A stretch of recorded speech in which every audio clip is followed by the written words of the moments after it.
Hello everyone, I'm Alfa Sovani. Yesterday, what we did was chapter number 2, the Shenai of Bismillah Khan. We did the vocab part of it, and today we are back. I'm back, and we are doing the explanation part of the chapter. Okay, so as you all know, this chapter is named as the Shehnai of Bismillah Khan. So when I say Shehnai, what image comes to your mind? When you hear the music of Shehnai, it is generally played in weddings. So what comes to your mind? Weddings where Shehnai is played. And the other image that comes to our mind when we say Shehnai or when we imagine Shehnai, what comes to your mind is Bismillah Khan. Because Bismillah Khan has made Shehnai so popular that today, whenever we think of Shehnai, whenever we have an image of Shehnai, the image of Bismillah Khan already and automatically comes to our minds. For us, Shehnai means Bismillah Khan, and for the whole world, Bismillah Khan means Shehnai. He was so deeply associated with this instrument, this great ancient instrument, that we remember no one but Bismillah Khan who plays such a great instrument with such an ease. Okay, so this chapter is all about this association which Bismillah Khan had with Chennai, how Bismillah Khan got into music, how Bismillah Khan started learning the instrument, and also about the personality of Bismillah Khan, how simple and how genuine he was as a person. Although he was given Bharat Ratna, which is the highest award in India, but still he was such a simple and genuine person that we need to know about him as a personality also. Not just about his Chennai, but also Bismillah Khan as a person. The hard work he has done in learning this instrument, the hard work he has done in making this instrument so popular, we will learn about that. And also we will learn about the history of Chennai, how Chennai came into the world. Okay, so let's start with the chapter reading and chapter explanation. So Shana is a very old instrument. It was there from the ancient times, from the times of the Mughals. It was there in India. So earlier, what was there? Emperor Aurangzeb banned the playing of a musical instrument called pungi in the royal residence, for it had a shrill, unpleasant sound.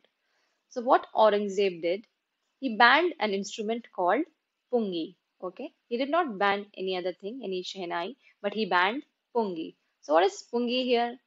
Pungi is an instrument which has a shrill voice. बहुत तीखी आवाज एक instrument की होती थी. So that's why, because it has a very unpleasant noise, it had an unpleasant voice. So Aurangzeb banned it in the royal residence. That from now on, pungi or such an instrument cannot be played in the royal court, in the royal premises. You cannot play pungi. Okay.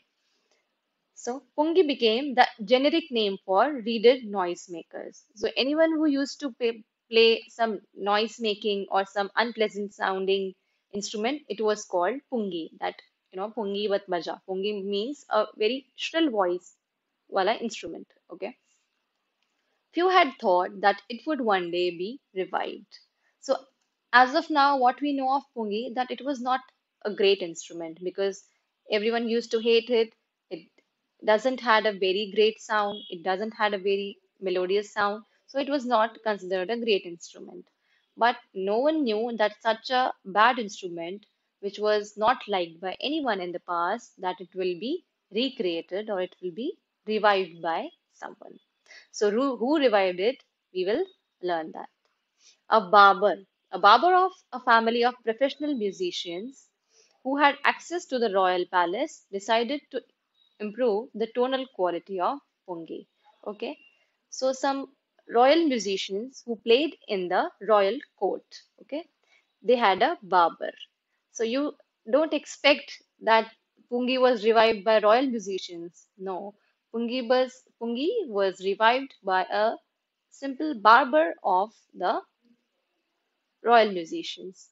So he had an access to the royal court, and because he was a barber of the royal musicians, so he decided that I will improve this instrument, I will improve pungi because he wanted pungi to be a greater and a loved one instrument. He chose a pipe with a natural hollow stem that was longer and broader than the pungi. So what he did, he took a pipe and he inserted that into a pungi. Okay, he made 7 holes on the body of the pipe, and then he inserted that into the pungi. So earlier pungi was just a simple instrument, but what this barber did technically is he took a hollow stem, made 7 holes on it so that अलग अलग सुर उससे निकाले जा सके 7 holes से, and that he inserted into the pungi. When he played on it, closing and opening some of these holes, soft and melodious sounds were produced.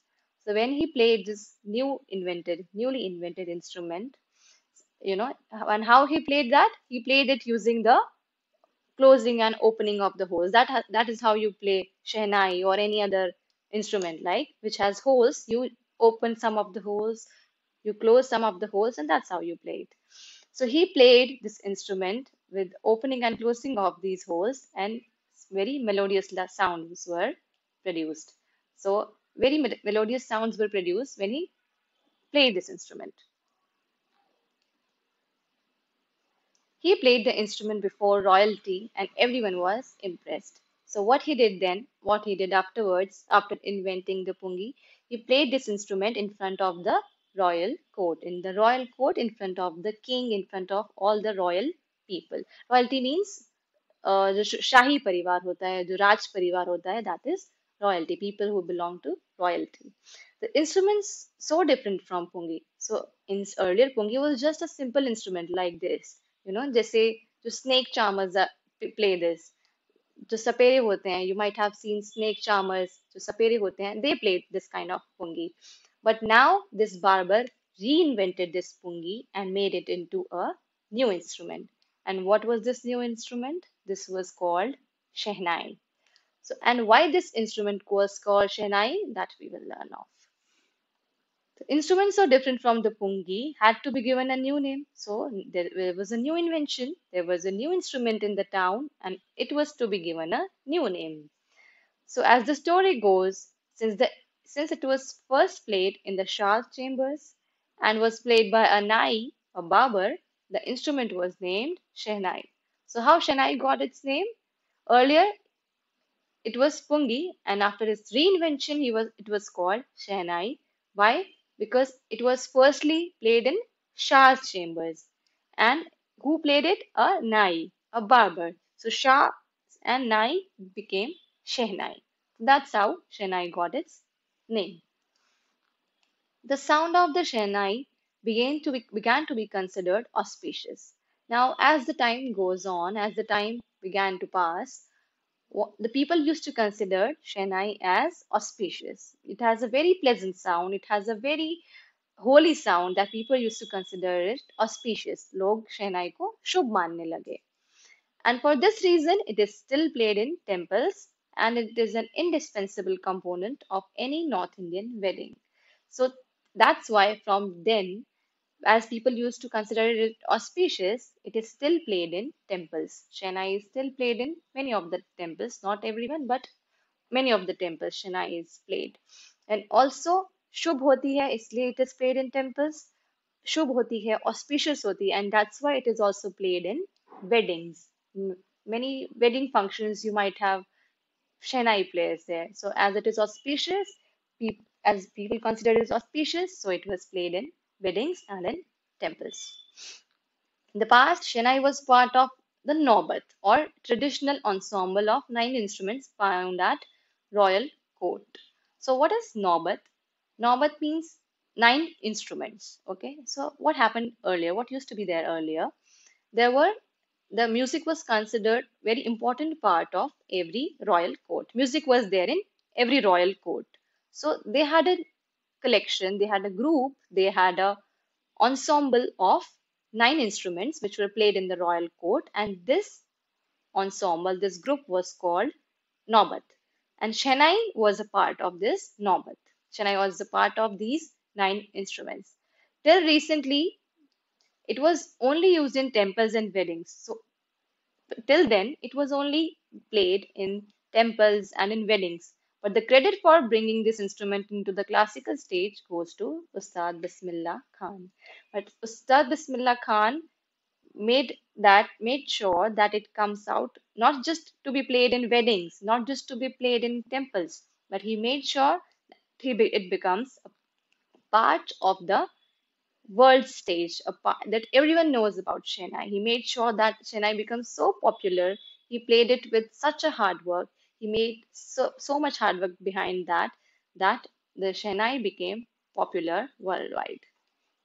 Now we will learn about the history and the childhood of Bismillah Khan. As a 5-year-old, Bismillah Khan played gilli danda near a pond in the ancient state of Dumrao in Bihar.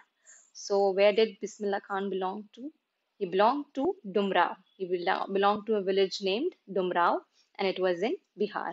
And he used to play gilli danda there, as many of you might be playing gilli danda. So, he used to play gilli danda near a pond in Dumrao. He would regularly go to nearby Bihariji temple to sing Bhojpuri Chaita. And what was his regular routine? He used to go to Bihariji's temple and he used to sing Chaita. Chaita, as I told you earlier, it is a folk song. It is a folk music, folk Bhojpuri music. And what happens? It is a very interesting story. At the end of which he would earn a big laddu weighing 1.25 kg. And he would sing Chaita at the Bihariji's temple. And when he was done singing, he was given a laddu weighing 1.25 kg. सवा kilo का लड्डू उन्हें as a prize में मिलता था हमेशा हमेशा जब वो बिहारी जी के टेम्पल में प्ले करते थे which he would earn a big laddu weighing 1.25 kg, a prize it was given by a local Maharaja. A local Maharaja would give him a prize of sawa kilo ka laddu. This happened 80 years ago. So this history is back. It goes back to 80 years ago. So when he was a kid, he used to earn a sawa kilo ka laddu. And when he grew up, after 80 years, what happens? He earned the highest prize in India, that is Bharat Ratna. So start उन्होंने कहाँ से किया? From a sawa kilo ka laddu, from earning a sawa kilo ka laddu, and he made such a progress that he earned Bharat Ratna in India. Born on 21st March 1916, Bismillah Khan belongs to a well-known family of musicians from Bihar. So he belonged to a musician family in Bihar. Musician family, as in his father was also a musician, his grandfather was also a musician. And what they used to play? They used to play Shehnai. His grandfather, Rasul Baksh Khan, was the Shehnai Nawaz of Bhojpur King's court. His grandfather, he used to play in the court of Bhojpur King. His father, Pagambar Baksh, and other paternal ancestors were also great Shehnai players. So, and his grandfather and his other uncles, they were also great Shehnai players. So that's how Bismillah Khan got introduced to music, to Shehnai, because all his ancestors, his grandfather, and many of his relatives, they used to play Shehnai. So that's how he got introduced, and that's how he got interested in music. Okay. The young boy took to music early in life. So for him, music came very early in life. At the age of 3, when his mother took him to his maternal uncle's house in Benares, Bismillah Khan was fascinated to watch his uncle's practice in Shehnai. So when he was young, his mother took him to Mama ke ghar pe, and he was so fascinated to learn that he played such an ease, the Shehnai with such an ease that he decided to learn Shehnai from then on. Okay, kids. So we will continue the chapter in the next lecture, and from now on, you have to do this assignment number 2, and you have to submit the assignment on Scholars ERP. These 2 questions, I'll be waiting for your assignments. We will discuss the next part of the chapter in the next lecture. Okay. So till then, thank you so much, and see you in the next lecture.